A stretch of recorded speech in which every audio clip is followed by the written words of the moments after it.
how much money do we need to generate to cover our exponentially growing costs, which are mostly exponential because of utilities, insurance, and labor costs, and housing for labor.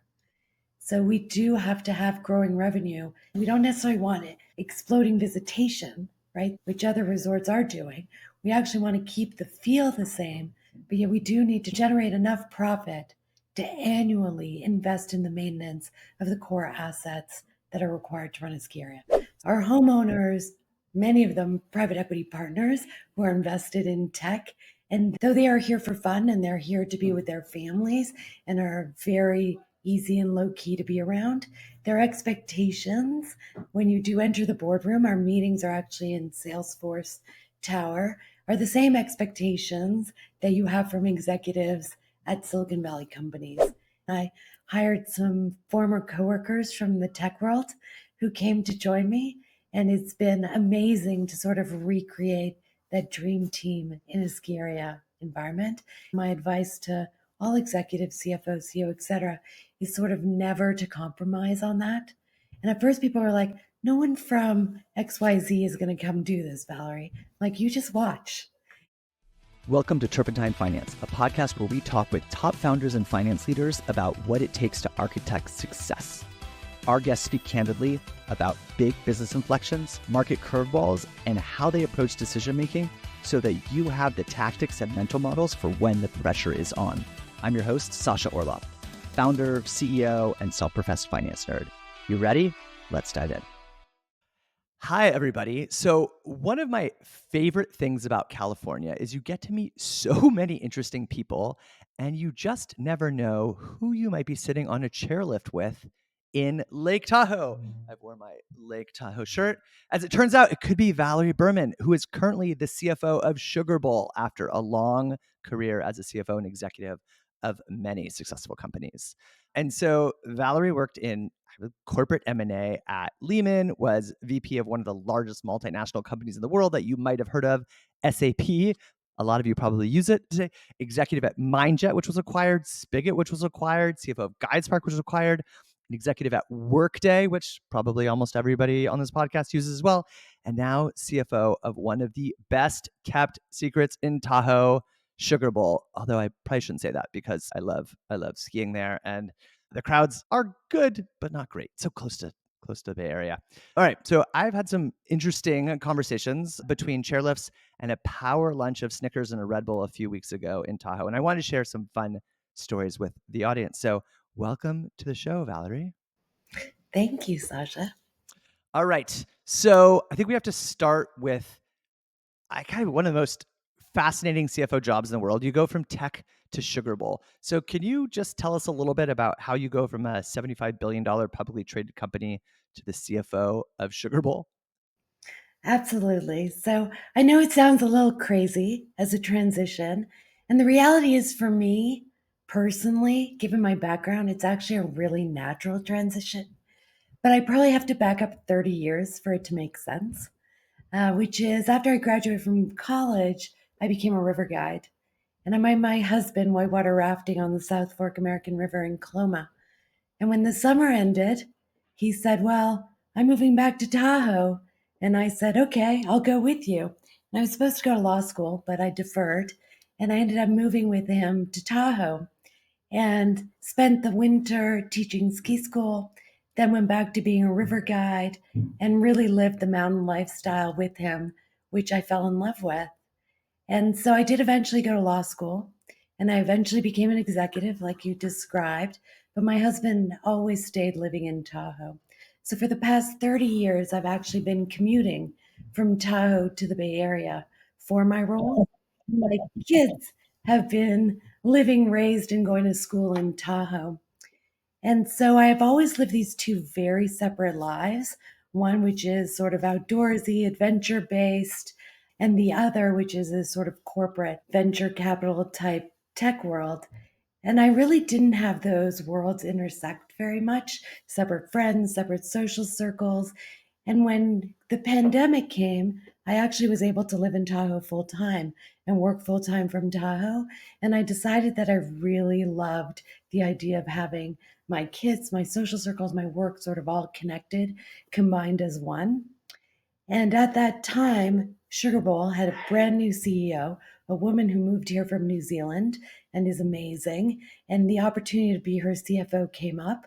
And so, combining my love of Tahoe, my love of skiing, and my love of being an executive sort of all just came together. And I feel incredibly fortunate that it did.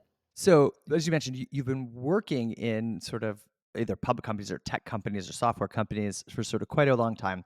You go to an actual real product, like a real company that you can touch and feel. You can sit on the chairlift, you can ski down, you can feel it. Like, what do you do day one on the job? I went skiing. And I do that every day. I will say last season being my first season, I made a deliberate effort to have as many meetings as I could on chairlifts and to ski with my peers. Rightfully or wrongfully, I had this fear, I guess, that people would perceive me as an outsider and not really realize that I've really been here and love skiing as much as everyone else in the ski industry. So I made a point of skiing with folks and really building relationships and a shared love of the mountain and the sport. So I would say that's number one when skiing. Number two is listen. Listen, listen, listen. And it's a super cliche thing to say, but I'm a very active listener, which people don't always enjoy. I ask a ton of questions. I dig in, I probe, I ask more questions. And my intention was to learn the industry, the company, and the business as quickly as I could. I started January 7th, and I was going to have my first board meeting March 14th. And so I knew that I had very little time to get incredibly knowledgeable and dialed. So I focused on two things: skiing and building relationships with people who ski, and then learning the business as quickly as I could. And I think Sugar Bowl Hat is a bit unique compared to some of the other sort of ski resorts in there. What can you tell us a little bit about what makes Sugar Bowl special and unique?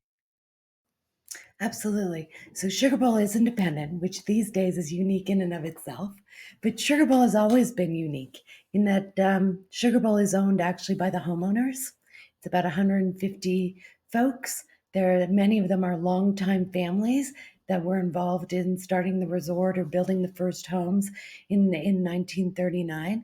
And so there's a history, a legacy, a multi-generational experience. You see grandparents with little kids, you see people who grew up here with their grandparents, etc. And there is an absolute laser focus on ensuring that spirit lives on. And we say it needs to live on every day for everyone and forever.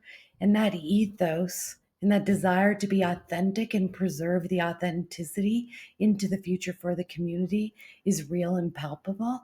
And I think that's very different than where the ski industry and the market has gone generally. Yeah, I mean, you can feel it when the moment you come to Sugar Bowl. People seem happy to be at their jobs and it's enjoyable and it's fun, aside from the fact that Mountain's also awesome. That's sort of a somewhat unique structure versus some of the other big resorts that are private equity owned along the way. How does that impact maybe some of your day-to-day job as a CFO? So you're stepping in to a new structure. You probably understand a lot of the motivations of public companies and private equity backed companies. And now you're in a different type of unique structure. How does that impact your preparation for the first board meeting? So what's interesting is we're a small, medium-sized business. We're privately owned by homeowners. And you could think, oh, it's really low key or lax, but that is not true. Our homeowners are, many of them, private equity partners who are invested in tech. And though they are here for fun and they're here to be with their families and are very easy and low key to be around, their expectations when you do enter the boardroom, our meetings are actually in Salesforce Tower, are the same expectations that you have from executives at Silicon Valley companies. And so I actually feel more comfortable, very comfortable in that world. And that is what I love, like combining that intellectual rigor and that professionalism with, we're selling fun. is really a unique combination. I did want to go back to your question though about sort of that day one, it's a real world. I will say it does feel very different in that respect. This is the real world, right? Like it's not, well, I have a typo on my PowerPoint. Like mistakes can be dangerous. And though we're selling fun, our job is mitigating risk. And so that reality I feel very deeply, and especially in a winter like last winter, where we got 800 inches of snow last winter, safety was an absolute priority. And I feel that responsibility in a way I've never felt before in a corporate tech type role. Right. A website going down is very different than a chairlift stalling in the middle, or even something worse, heaven forbid. That probably brings in a couple unique challenges to a lot of the listeners who are CFOs or founders of tech companies, although it sort of spreads the gamut of a lot of different businesses. So you have normally, I think, when we think about a lot of decisions that a CFO makes, it's sort of about ROI on the investment, and it's ROI of is this page going to go up? Is the ad going to serve a little bit? Can you talk a little bit about what are some of the differences in how you think about ROI in previous jobs or this job? Yeah. So the decisions we have to make, we put into very clear buckets. Some of them are about ROI. So we're always looking at our long-term master planning and the evolution and development of the resort. And when we do that, we do have conversations about ROI because we're going to have to fundraise, right? And in fundraising, there actually has to be a business case and a return on that investment. So, one example that was done before I started and launched when I started was creating a tubing venue in a tubing park. And that was very much ROI driven because you have to actually either get capital or have raised debt to be able to fund that. And people expect a business case type analysis. So those decisions actually happen, and they happen the same way as any other business decisions in any business. Then there are experience decisions for our shareholders and homeowners about what type of village, what type of experience do they want to create for their kids and their kids' kids? And we have those conversations in that context. And yes, of course, the reality of money does come into the conversation, but it's not a business case type conversation. It's about how do we ensure this spirit and this community has the opportunity to create the memories for the generations to come. So that's a second set of decisions. And then the third is the guest experience set of decisions, which are about how do we ensure that every guest who comes to Sugar Bowl leaves happier than they came, leaves feeling better about themselves than they came. And again, of course, there's financial aspects of that, but the financial aspects are a very small piece of the conversation. Hey, we'll get back to the conversation in a moment after a word from our sponsors. The less your business spends, the more margin you keep. But today, everything costs more. So smart businesses are graduating to Netsuite by Oracle. Netsuite is the #1 cloud financial system, bringing accounting, financial management, inventory, HR into one proven platform, helping you reduce IT costs, maintenance costs, and manual errors. Over 37,000 companies have already made the move to Netsuite. Backed by popular demand, Netsuite has extended its one-of-a-kind flexible financing program for a few more weeks. Head to netsuite.com/102. That's netsuite.com/102.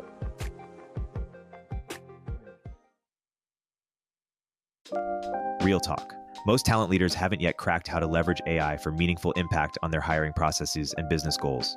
But the leaders who are effectively using AI to transform their recruiting team's efficiency and quality use Metaview. Metaview is the AI assistant for the interview process. Their AI records and transcribes hiring conversations, like intakes, interviews, and debriefs, then provides perfectly summarized notes of everything that was discussed. That means your people can focus on creating a human connection with candidates during calls and save time on the busy work of cleaning up notes after every interview. But it's so much more than just a time saver, because perfect notes means perfect data. For every candidate and every pipeline, hiring teams can make confident, informed decisions, and talent leaders can finally take control of the interview process. Join forward-thinking talent leaders at high-performing organizations like Brex, HelloFresh, and Quora, and check out Metaview. Head over to metaview.ai/heretics to talk to one of Metaview's product experts or get started for free. You'll be up, running, and AI enabled in minutes. I want to set a bit of the context. We talked a little bit before about this idea of fun, and that you guys actually talk about that at the board meetings, and you talk about that with the executive team. How do you measure that, and how do you know how to improve it? And then I want to talk about some of the other things that I love about Sugar Bowl, and how these things come to life. Yeah. So we obviously use NPS scores. We look at them daily. Customers give us lots of feedback. Feedback's a gift. And so we are tracking that daily, weekly, and we take it very, very seriously. We also have homeowner surveys, which we do multiple times a year. And we take that as seriously as we take tracking our financial results. And so it seems as a non-employee of Sugar Bowl, but an avid skier across, every once in a while I go to other places aside from Sugar Bowl. Just I hate to admit it, but you can sort of feel this, and it comes across in certain ways as a user around just the check-in experience. The food options, I would say, have seemingly deteriorated across some of your peers across the mountain around the lake. How do you guys think about like that experience? Because the food quality seems better, the coffee quality seems better, like the people seem happier. How do you decide like how much to weight across each of these buckets? Because I have to admit, like it is really enjoyable, but not many other people. Not it doesn't seem like other resorts take it as seriously as you guys do. So, culture is paramount for us. And so, everything we do with our employees and all the decisions we make in terms of vendors, vendor selection, etc., are entirely about our culture and our values. We are very clear about what they are. We all believe them in our hearts and souls. We kicked off the season with something we call Behind the Magic, which was a full day, all employee event that was only about values. We served our very best food to all of our employees. And though that type of focus on employees may be common in tech companies, it's fairly unusual in the hospitality and service industry. And we made a deliberate and very expensive decision to invest in our staff in that way a month before the season started. So I would say that's number one. And we reinforce the culture and values every day in everything that we do. And then also, we spent the whole summer vetting vendors, doing tastings. I mean, every day I tasted food, I tasted wine, tasted coffee, tasted tea, tasted beer. And the CEO and I tasted every single item ourselves, I'm along jealous. with, I know it was so fun, along with the hospitality team. And we made very deliberate decisions about quality, culture fit of the vendor, environmental impact of the vendor and the products, and then making sure that we still maintain a variety of price points so that it was accessible to everyone. So, for example, in our tubing business, which is typically a more price sensitive market, we have a donut truck, right? So we're not necessarily going to make things or offer things that aren't affordable to the segment of the market that is coming, so they can still feel included. So we did make decisions, not just the absolute highest quality of everything that's not affordable for everyone. We did try to have a range of options in the different outlets. Can you talk a little bit about your goals at Sugar Bowl? Like, do you guys set annual goals outside of it? Do you guys set goals? How do you measure goals? Can you share anything about what they are, or maybe not? Absolutely. So we do an annual offsite and we set our KPIs like every other executive team. And they are a combination of those things. They're the financial ones, but those are viewed as probably the least important. The financial ones are how much money do we need to generate to cover our exponentially growing costs, which are mostly exponential because of utilities, insurance, and labor costs, and housing for labor. So we do have to have growing revenue. We don't necessarily want it exploding visitation, right? That which other resorts are doing. We actually want to keep the feel the same, but yet we do need to drive revenue to cover the costs so we can generate enough profit to annually invest in the maintenance of the core assets that are required to run a ski area. So the financial metrics are very clear. They're about sufficient profitability to maintain the resort. But really, then that's put aside. There's not much conversation about this metric, that metric, etc. It's we need to make enough money to make this sustainable forever.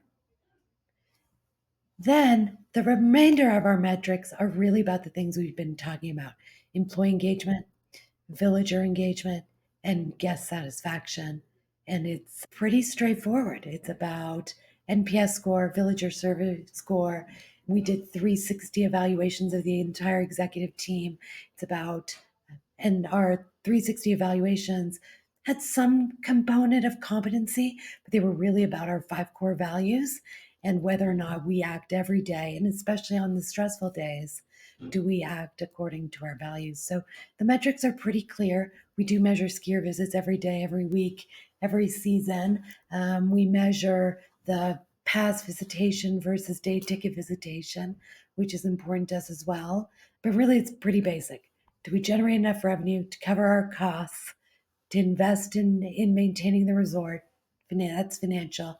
And then are the employees happy? Are the guests happy? And are the homeowners who are our shareholders happy? I love that.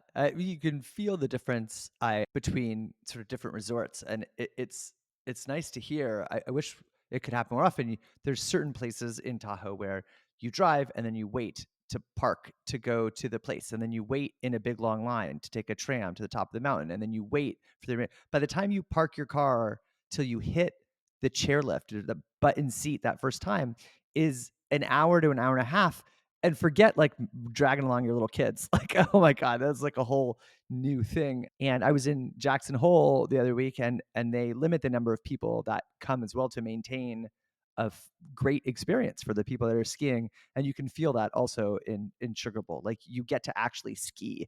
It's clearly by people who enjoy skiing and or snowboarding, I guess, but enjoy the mountain.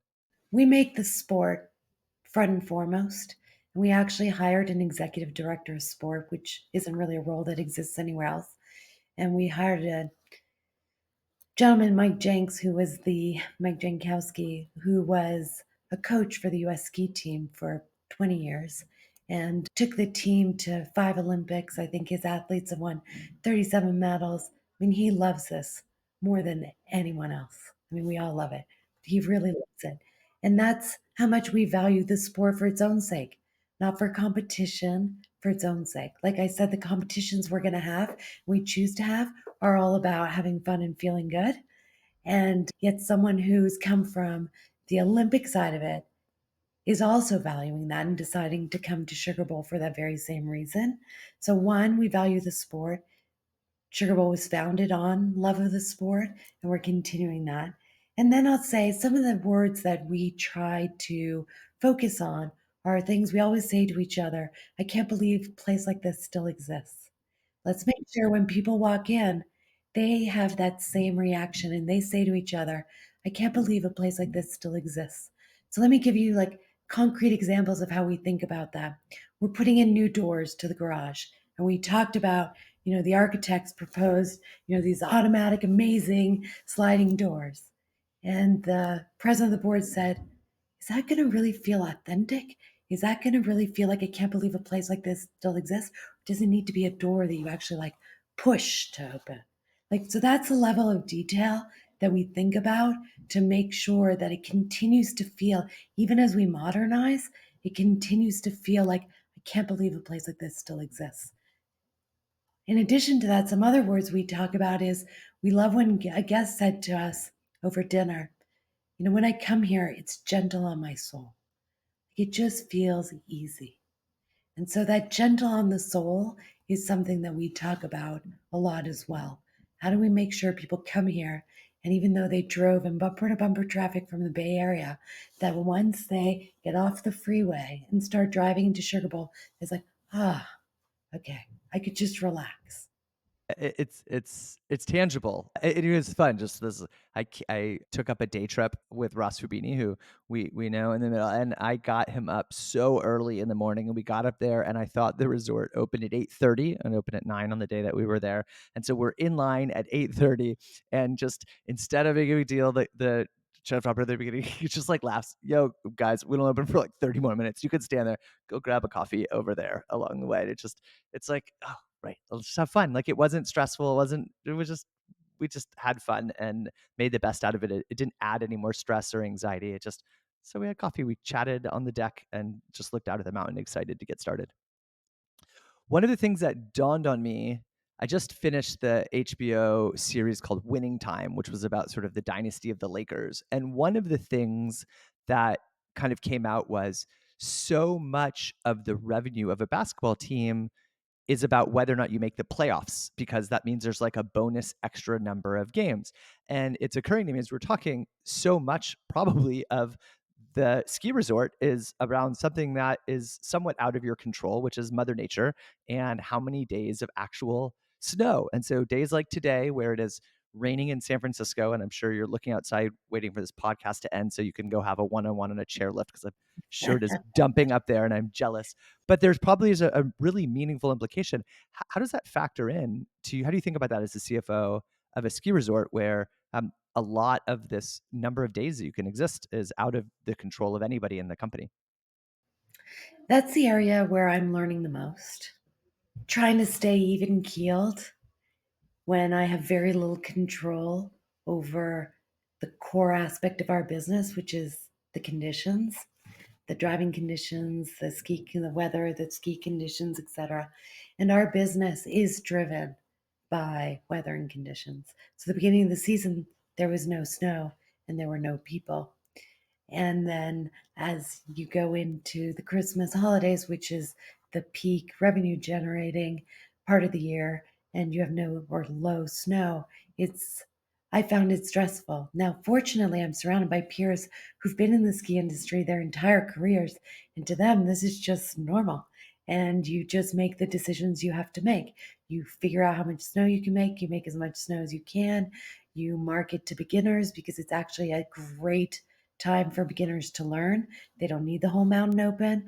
We really focus on ski school, the beginner product, getting that area with snowmaking impeccable so that people can have a great experience with what's available. And so, learning from my peers who've done this their whole lives and were not stressed at all was a really fortunate opportunity for me. And then, of course, then the snow came, and then business went really became really strong really quickly. And so thinking about how to enhance staff and reduce staff in real time to meet forecasted visitation is another area that I'm learning. Many of our employees need full-time work. And so figuring out how to keep them fully employed when the visitation is down is another area that was important for me to learn. It's really about ensuring that you're ready for when the season does turn around and spending the time and investing in the places that when you're really busy, you don't have time for and catching up on those projects. And there is a time of the year in which there is snow, more or less, depending upon the season. And there is a time of the year where there isn't snow. And so, another kind of difference to probably a lot of listeners, and me included, is our business exists every day, kind of the same. We got to grow up and to the right a little bit every day. But that's probably not the case. Can you talk a little bit about this? Oh my gosh. So the first day so I started in January, like I said last year, and it was gangbusters. And then on May 1st, I came to work and I was like, where are all the people? And all my peers were like, phew, okay, now it's like off season. I'm like, but like, this is boring. I need people. I need activity. You've been to Sugar Bowl. Like there's people coming into my office, out of my office from the Bay Area, visiting, saying hi all the time. The place is buzzing. That someone's always upstairs having a glass of wine or something to eat and joining them. And so I really struggled to adjust. And so what I did, and I got a little giggled at by my peers, is I decided at noon every day we were going to have a family lunch. I was going to have lunch on the deck, and anyone who was at the resort was going to come bring their lunch and join me for lunch so I could have some social activity. And then after a month or two, I got used to just getting in a groove of the silence, and I started really enjoying it and going for hikes at lunch and things like that. And then we have a really busy wedding business in the summers, so Friday, Saturdays, and Sundays become busy again. That's funny. I'm feeling a bit of the same pressure after so many years of being in a fully remote company. Sometimes I just have to go downtown and sit around other people so that there's other people around. Eventually I'll make some more friends and get to have my own work day. This is really exciting. I want to talk about a bit of some other parts of your career because this is just one aspect of that. Anything else that you want to share or talk about Sugar Bowl before we move on to the next thing? I do. I will say that I brought to Sugar Bowl my same view of team and people as I've had at every role I've ever had. And I think that was maybe a little unusual for the ski industry. There was a little bit of like, well, you just, you know, people come and go and it's seasonal and it just is what it is. And I was like, no, no, I want like my dream team. And so I've had the opportunity to promote and hire my dream team, and that's in accounting and finance, in IT and business systems, and in corporate affairs, because I run all three of those departments. And the team I have right now is just incredible. And some come from the ski industry. And then I went out on a limb because I was a risk myself, and I hired some former coworkers from the tech world who came to join me, and it's been amazing to sort of recreate that dream team in a ski area environment. And I do think, and sort of my advice to all executives, CFOs, CEO, et cetera, is sort of never to compromise on that and surrounding ourselves with the best caliber people. And at first, people were like, no one from XYZ is going to come do this, Valerie. Like, you just watch, and people want to work with good people, and they're willing to move, they're willing to change industries, they're willing to take pay cuts to work with great people in a great culture, feeling appreciated and feeling like they're doing something really differentiated in the industry. And so I would advise people never give up on that dream of the dream team. I'm just sitting here right now thinking about what skills I have that I could apply to making Sugar Bowl better. And I'm coming up short, but maybe I can be a homeowner after we sell one or two more companies and we can work together as different way. Hey, we'll get back to the conversation in a moment after a word from our sponsors. The tech world turns to the Brave browser for its unbeatable privacy protections. But did you know that Brave also has a private ad platform? Brave Ads offers first-party targeting, and it's been cookieless since day one, so you can relax while third-party tracking cookies disappear from the web. Today, millions of people turn to ad blockers to avoid being tracked and pestered online. But Brave's new ad model aligns incentives for users and advertisers. Users earn rewards for viewing ads, which they can save, spend, or pass along to their favorite creators. And advertisers score points for respecting user privacy, generating ROI without invasive tracking. So whether it's high-impact announcements on the new tab page or keyword-targeted ads in Brave Search offers diverse, private, future-proof ad formats for all your business goals. Join the future of advertising at brave.com/ads. Mention Turpentine to get 25% off your first campaign. Omneky uses generative AI to enable you to launch hundreds of thousands of ad iterations that actually work, customized across all platforms with a click of a button. I believe in Omneky so much that I invested in it, and I recommend you use it too. Use CogRev to get a 10% discount. All right. Before this, though, really interesting. You worked for a lot of companies in a variety of roles, a lot in sort of M&A and corporate development, which is another kind of fun aspect of the finance world and legal world, these like big transactions. And look correctly at LinkedIn, you're kind of 3 for 3 on these last companies. You were forgetting companies.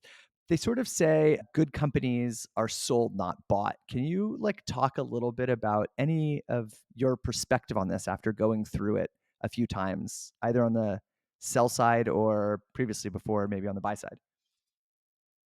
I view my relationship with CEO as a partnership. And it's really important to me for like total transparency, honesty, camaraderie, friendship. And I'm always very direct and see and very interested in having a true intellectual partnership. And so many CEOs have said to me that very same thing. Good companies are bought, not sold. And I've been very direct, and I'll be equally direct, even though it's probably not a popular thing to say, which is I think you need to plan for your long-term path to liquidity. And when you're making decisions along the way, make sure you understand whether you're creating more options for your long-term path to liquidity or if you're narrowing your options. And if you're narrowing them, are you narrowing them in the right direction?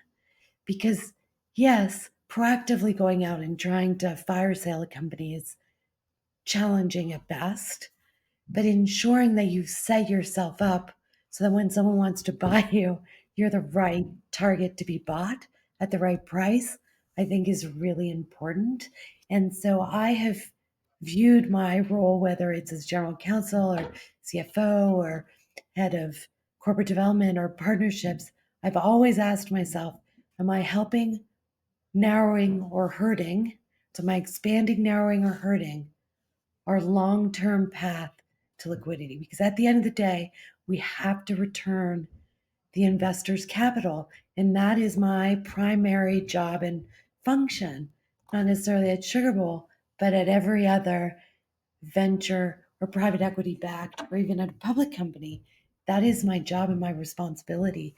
And so I do, I know it's not popular to say, but I do always think about how will this play out in either taking the company public or selling the company. Fascinating. I don't think anybody's shared so far that sort of point of view as they think about key decisions. Are there any examples from your career that you've just seen that you can talk about that would be maybe a decision that is a expansionary or a contractionary decision around that? Yes, so I would say the most obvious one is partnerships, right? So, what I love to do at the private companies I've been an executive at is really focus on building the relationships through partnership conversations with the target list companies you eventually want to sell to. And I'm super direct and clear that if we're ever going to sell the company instead of going public, here are the right fit companies. How do we ensure we've built a relationship under the premise of a partnership? And if a partnership ensues, awesome. But really, it's a way to get the conversation going. And then if a partnership does ensue, then the decision becomes really tricky because often when you partner with one, you're not going to be able to partner with the other. So sometimes having the partnership discussion has more value than actually entering the partnership, unless you're willing to actually double down and say, of these three potential buyers in this space, I'm really willing to bet that this is the one that's going to be our acquirer. And so I would say that's the place, partnerships is the place where it's the most obvious, but there are others as well. So, for example, what geographic markets to expand into? In some ways, is it going to be complementary or is it going to be competitive to someone with who you might eventually be the right target for? And so, really thinking about that. Another is, going enterprise, mid market, or, thinking about is again, is it going to complement or compete? And a lot of times, folks are going to look for acquisitions that complement. And so making sure to make those decisions. And then another way, so I would say one, partnerships, two, go to market, whether it's geographies or market segments. And then the third is never, ever, ever, ever, ever, ever, ever use negative marketing about a competitor. Your most likely acquire when you're a small private company is going to be competitor consolidation, whether they buy you or someone does a roll up or private equity play. And you really don't want to have jeopardized that relationship. Obviously, you're going to try to steal market share, all of those things, but I prefer to focus on expanding the market for all rather than stealing that market share. And I think about that in even the Sugar Bowl context as well, because at the end of the day, right, one, you're doing the right thing for the industry. And second of all, those relationships are what you're going to need to eventually find your path to liquidity. It's interesting. So you think about sort of setting up those partnerships now, and you think about that sort of M&A in the future, potential M&A in that particular path, whether to private equity or whether to an acquirer or whether, I guess maybe the path equity could be going public. Are there any sticking points that you see outside of maybe just like price and valuation, which are always like a negotiation part? Are there any other things that as you enter into partnership agreements, you should think about that prevent potential future sticking points in actual transactions? Because you've been through quite a few transactions as well. So, in the same way I describe my relationship with my CEOs, which is just direct and transparent, I negotiate partnerships and M&A in the exact same way. Obviously, you try to get the best deal you can in some ways, but I try to get to the heart of the matter right away. Like, what is the mutual win? And I would say I started my career in M&A and then went into partnerships. And if I were to do it again, I'd probably do it the other way around. In M&A, it's really about price. And then you control. And so the integration, though challenging, you're in control. Whereas in partnerships, you really have no control. And so the success of the partnership is only going to be in its execution based on whether or not you really aligned on what each party needs and really found the way forward that each party gets what they really need. It's not just an exchange of money for control. And so having done that in partnerships, I now would do M&A the same way and really think about how each party is coming to the table with their different needs as opposed to just negotiating price and value, which usually the way those deals go is you negotiate price and value, then someone has to walk away from the table, then you have to wait till they calm down, then you bring them back to the table, and then you compromise at the midpoint, and then you're done. I would rather, in retrospect, go into those conversations with what are you trying to achieve? Why is this important? How do we each get what we need from this transaction so that when we then move to integration, et cetera, we actually get the synergies that the intention of the M&A transaction were intended to deliver, which unfortunately they rarely do. But I think if they were entered into with that mindset, I think they would be more successful in their execution. And then also, again, I think it's all about cultural alignment in people. In a partnership, an M&A deal, building your team, what have you, if the cultural alignment is not there, it is not going to succeed. I was talking with one of the other podcast episodes yesterday, and he was a founder selling his company, and he had sold it for hundreds of millions of dollars, and they had multiple acquirers. And he was bringing up the same point from the point of an operator: is there is a transaction value, and there's so much pressure on maximizing the value, but he was going to have to go work at this company and lead the team. And if it was purely just on transaction value, the culture alignment wouldn't have fit and the deal wouldn't have been successful. And while they'd be able to have the tombstone talking about the deal and the bankers would like have it on their job, it wouldn't have ended up being successful for either party because there wasn't an alignment of cultural values with all the parties. And they were able to actually take the company into the acquirer and make it massively successful. So it was like a really good outcome for all people. Of course, the investors also had a great outcome too. So that helps. As you look back on your career to date, what was your favorite deal you worked on and why? Oh, I know I'm supposed to say the biggest, most well known, but I don't actually feel that way. The deals that are most interesting to me are the ones that are really complicated. And so the multinational deals that require dealing with multiple legal issues, entity issues, financial issues across borders, and also, again, the geographic cultural issues are probably the ones that have been the most fun for me. And so I would say selling Mindjet, though not definitely not the biggest deal I've worked on, was the most complex from an asset sale perspective, as well as from a people culture between Germany and France and the US and Canada that I found fascinating. How do you get everyone sort of work together to make sure that you get it across the finish line was the most interesting to me. I would say the other also related to Mindjet was the acquisition of a company called Spigot, which was a merger of equals. And mergers of equals between private companies is really tricky because you're trading a liquid equity for a liquid equity. And yet the person who's selling is letting another management team take over a company they founded.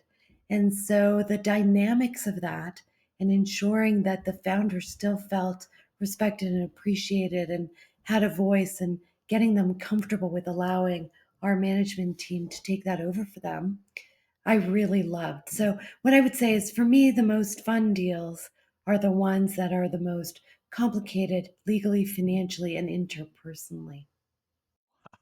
I thought you were going to go in the other direction when you talked about that. That's really fun.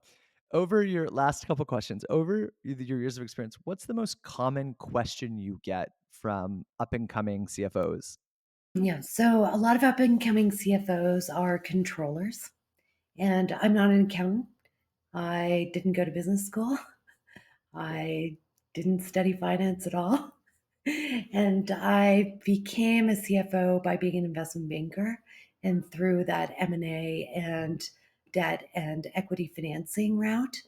And what I tell up and coming CFOs is, having a solid accounting background and being a controller is either necessary, or, like me, you hire amazing people as controllers, which is necessary, but it's not sufficient. CEOs and boards are looking for a partner and a business advisor who really understands the intricate dynamics of the business and can help guide the company to its eventual outcome. And so, over focusing on the accounting piece is, I think, important, but not sufficient to become a successful strategic CFO. And what's then the advice that you give that you wish people would listen to more? Is really focusing on that business acumen piece and taking the time to step away from the financials and really understand people's jobs, and really understand how those jobs translate, their jobs and their strategies translate to the financials that you're seeing, so that you can understand the story behind the numbers, or tell a story about the numbers, both at a high level and at a detailed level. And so, really taking the time, and usually it's learned by spending time with people and really asking a lot of questions and digging in and understanding the business from each of the stakeholders' perspectives: the head of sales, the head of marketing, the head of customer success. What do they do? Why do they do it? What are their key metrics? How do those exhibit in the real, manifest in the real world? I think is key. And once you have that business acumen, then finding your voice to communicate beyond just the financials, so that you're part of the strategic conversation. First, you need rock solid numbers. Then you need to understand what the numbers are telling you and be able to tell a story about the numbers. And then you need to find your way through relationships into have a seat at the table for the strategic conversation, and then have the courage to speak up. And I will reinforce that and reiterate that as a CEO who has worked with multiple councils and corp dev and CFOs, we appreciate the truth and the honesty and setting ourselves up for long-term value creation. Thank you so much, Valerie. Anything else you want to share with the audience before we go? I don't think so. This has been really fun. Thank you. I love seeing you at the resort, so come visit anytime. I will. And everybody listening, if you haven't been to Sugar Bowl and you are anywhere in the area, even fly in, it is a resort, and everything Valerie says is true. You just have a good time. You actually get to enjoy skiing. It is an incredible treat to get to talk with you. I really appreciate it. Go to Sugar Bowl. You will love it. All right. Bye, everybody. Thanks for tuning in to Turpentine Finance. Share it with your executive team, direct reports, friends, and family. And if you want to support the show, the best ways are to leave a review wherever you're listening and subscribe. Turpentine Finance is part of Turpentine, the podcast network behind Moment of Zen, Turpentine VC, Age of Miracles, and more. Shows for experts by experts in tech.